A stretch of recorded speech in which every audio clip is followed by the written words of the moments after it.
السلام علیکم ورحمۃ اللہ تعالی وبرکاتہ۔ سامعین اکرام، آج کا ویڈیو بہت اہم ہونے والا ہے۔ جیسا کہ آپ نے تھمبنیل پر دیکھا، حضور غوث پاک رضی اللہ تعالیٰ عنہ کی مختصر حالات۔ بہرحال اس ویڈیو کو مکمل دیکھیں اور دوسروں تک پہنچائیں۔ آئیے بلا تاخیر ویڈیو کو شروع کریں۔ الحمدللہ رب العالمین والصلاة والسلام علی سید المرسلین وعلی آلہ واصحابہ اجمعین، اما بعد، فاعوذ باللہ من الشیطان الرجیم، بسم اللہ الرحمن الرحیم، صلو علی الحبیب صلی اللہ تعالی علیہ وسلم، اللہم صلی علی سیدنا صفینا حبیبنا نبینا مولانا بارک وسلم، صلو علیہ الصلاۃ والسلام علیک یا حبیب یا رسول اللہ صلی اللہ تعالی علیہ وسلم۔ حضور غوث پاک رضی اللہ تعالیٰ عنہ کے مختصر حالات۔ حضور غوث پاک رضی اللہ تعالیٰ عنہ کا اسم مبارک عبد القادر رضی اللہ تعالیٰ عنہ کی کنیت ابو محمد اور لقبات یعنی لقب محی الدین محمد سبحانی، غوث الثقلین، غوث اعظم وغیرہ ہے۔ آپ 470 ہجری بغداد شریف کے قریب قصبہ اللانی میں پیدا ہوئے اور 561 ہجری میں بغداد شریف ہی میں وصال فرمایا یعنی وفات ہوئے۔ آپ کا مزار مبارک عراق کے مشہور شہر بغداد شریف میں ہے۔ غوث کسے کہتے ہیں؟ غوثیت بزرگی کا ایک خاص درجہ ہے۔ لفظ غوث کے لغوی معنی ہے فریادے، یعنی فریاد کو پہنچنے والا۔ چونکہ حضرت شیخ عبد القادر جیلانی رضی اللہ تعالیٰ عنہ غریبوں، بے کسوں اور حاجتوں کے مددگار ہے، اسی لیے آپ کو غوث اعظم کے خطاب سے سرفراز کیا گیا، اور بعض عقیدت مند پیران پیر دستگیر کے لقب سے ہی یاد کرتے ہیں۔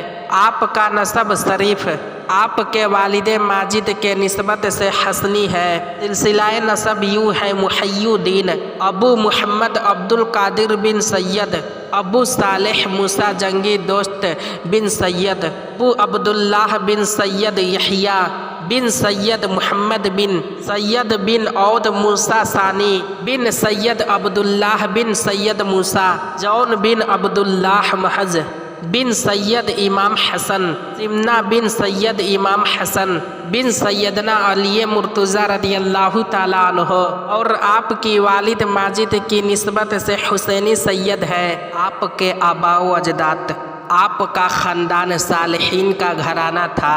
آپ کے دادا جان، نانا جان، والد ماجد، والدہ ماجدہ محترمہ، پھوپھی جان، بھائی صاحبزادگان سب مفتی و پرہیزگار تھے۔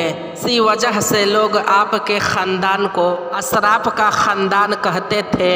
آپ کے والد محترم حضرت ابو صالح موسیٰ جنگی دوست رضی اللہ تعالیٰ عنہ تھے۔ آپ کا اسم گرامی سید موسیٰ، کنیت ابو صالح، لقب جنگی دوست تھا۔ آپ جیلان شریف کے اکابر مشائخ اکرام میں سے تھے۔ جنگی دوست کی لقب کی وجہ کیا ہے؟ آپ کا لقب جنگی دوست اس لیے ہوا کہ آپ خالصتا اللہ تعالیٰ کی رضا کے لیے نفس کشی اور ریاضت شرعی میں یکتائے زمانہ تھے۔ نیکی کے کاموں کا حکم کرنے اور برائی سے دور کرنے کے لیے مشہور تھے۔ اس معاملے میں اپنی جان تک کی پرواہ نہ کرتے تھے۔ چنانچہ ایک دن آپ جامع مسجد کو جا رہے تھے کہ خلیفہ وقت کے چند ملازم یعنی چند سپاہی شراب کے مٹکے نہایت ہی احتیاط کے ساتھ اپنے سروں پر اٹھائے جا رہے تھے۔ آپ نے جب ان کی طرف دیکھا تو جلال میں آ گئے اور ان مٹکوں کو توڑ دیا۔ آپ کے رعب اور بزرگی کے سامنے کسی ملازم کو دم مارنے کی ضرورت نہ ہوئی تو یعنی کچھ بولنے یا مارنے کی ضرورت نہ ہوئی تو انہوں نے خلیفہ وقت کے سامنے واقعہ کا اظہار کیا اور آپ کے خلاف خلیفہ کو ابھارا تو خلیفہ نے کہا، سید موسیٰ رحمۃ اللہ علیہ کو فوراً میرے دربار میں پیش کرو۔ چنانچہ حضرت سید موسیٰ جنگی دوست رحمۃ اللہ علیہ دربار میں تشریف لے آئے۔ خلیفہ اس وقت گیج و غضب سے کرسی پر بیٹھا تھا۔ خلیفہ نے للکار کر کہا، آپ کون تھے جنہوں نے میرے ملازمین کی محنت کو نقصان کر دیا؟ حضرت سید موسیٰ جنگی دوست رحمۃ اللہ علیہ نے فرمایا میں محتسب ہوں اور میں نے اپنا فرض منصبی ادا کیا ہے۔ تو خلیفہ نے کہا آپ کس کے حکم سے محتسب مقرر کیے گئے ہیں؟ حضرت سید موسیٰ جنگی رحمۃ اللہ علیہ نے غصے کی حالت یعنی رعب کے لہجے میں جواب دیا اس کے حکم سے تم حکومت کر رہے ہو۔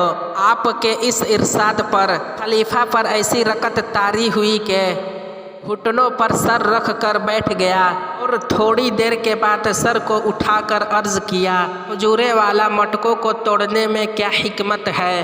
حضرت سید موسیٰ رحمۃ اللہ علیہ نے ارشاد فرمایا تمہارے حال پر سبقت کرتے ہوئے نیز تجھ کو دنیا اور آخرت کی رسوائی اور ذلت سے بچانے کی خاطر خلیفہ پر آپ کی اس حکمت بھری گفتگو کا بہت اثر ہوا اور متاثر ہو کر آپ کے خدمت اقدس میں عرض گزار ہوا آپ میری طرف سے بھی محتسب کے عہدہ پر مامور ہے۔ حضرت سید موسیٰ جنگی دوست رحمۃ اللہ علیہ نے اپنے متوکلہ انداز میں فرمایا جب میں حق تعالیٰ کی طرف سے مامور ہوں تو پھر مجھے خلق کی طرف سے معمول ہونے کی کیا حاجت ہے؟ اسی دن سے آپ جنگی دوست کی لقب سے مشہور ہو گئے۔ آپ کے نانا جان حضور سیدنا غوث العظم رضی اللہ تعالیٰ عنہ کے نانا جان حضرت عبداللہ سمعی رحمۃ اللہ علیہ جیلان شریف کے مشائخ میں سے تھے۔